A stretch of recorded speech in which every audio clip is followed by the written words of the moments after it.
because this portrait captures everything that Peter warned them about. And I want to show you in Luke chapter 12 what I call Christ's portrait of a materialism-blinded person. And in Luke 12, and I told you this a few weeks ago, the 12th chapter of Luke starts out with the largest crowd Jesus ever had. It says myriads of people in verse 1. And someone asks a question in verse 13. Look what they say. They say, "Teacher," now imagine there are thousands of people, and one person yells, "Teacher," trying to shame their relative. "My brother won't divide the inheritance." And Jesus used what the crowd heard to answer a question. So look at verse 14. "So Jesus said to him, 'Man, who made me a judge or arbiter over you?' Then he said to them all," verse 15, "Take heed and beware of covetousness." What's covetousness?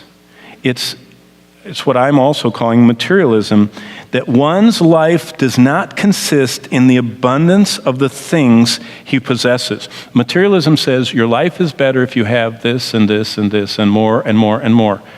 And then we begin coveting for it. Then he spoke, verse 16, a parable to them, saying, "The ground of a certain rich man yielded plentifully. And he thought within himself, saying, 'What shall I do, since I have no room to store my crops?' So he said, 'I will do this. I will pull down my barns and build greater, and I will store my crops and my goods.' And verse 19, 'I will say to my soul, Soul, you have many goods laid up for many years. Take your ease. Eat, drink, and be merry.' But God said to him, 'Fool, this night your soul will be required of you. Then whose will all those things be which you have stored up?'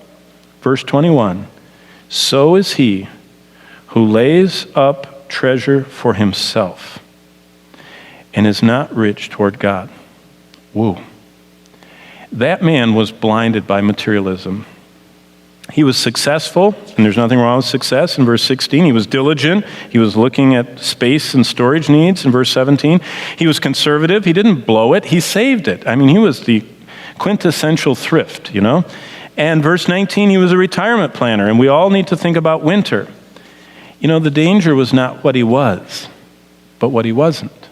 There's nothing wrong with his resume.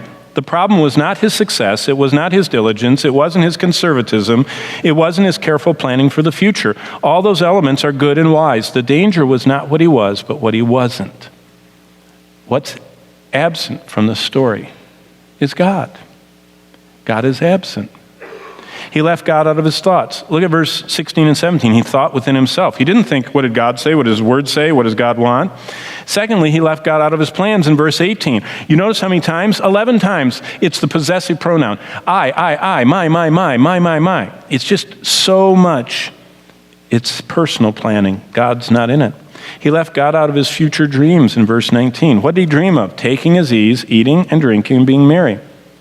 What happens to those who leave God out of their thoughts and plans and dreams? They lose everything. See, that's what Jesus is warning about. That's what materialism does.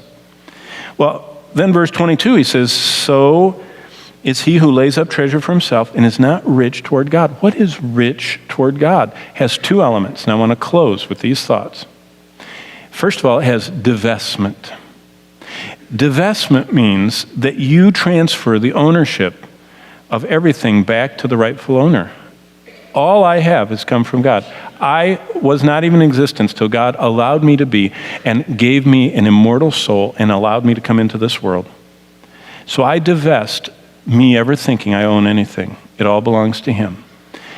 Secondly, once you divest, you say, "Lord, since all of that is yours, my time, my life, my treasures, everything I have, my wealth, I want to invest it your way."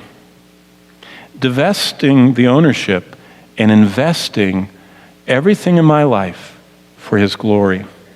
Now, it says in Revelation 3, there was a church that was, and I call this believers can get blinded by materialism, and we can. And the church in Laodicea was. And Jesus said, "You know what? You're rich, you're increased with goods, and you don't realize that you're poor and miserable and wretched and naked and blind. So I counsel you, ask me to fix your eyes." You know, this morning we should respond to what Peter heard and what Peter responded to. Jesus said, "Beware of riches. Divest yourself of thinking that they're yours. Say, Lord, they're not mine. I want to invest my life. Everything, including my body, belongs to you. And Jesus said, if you'll divest and invest, then you'll be rich toward me.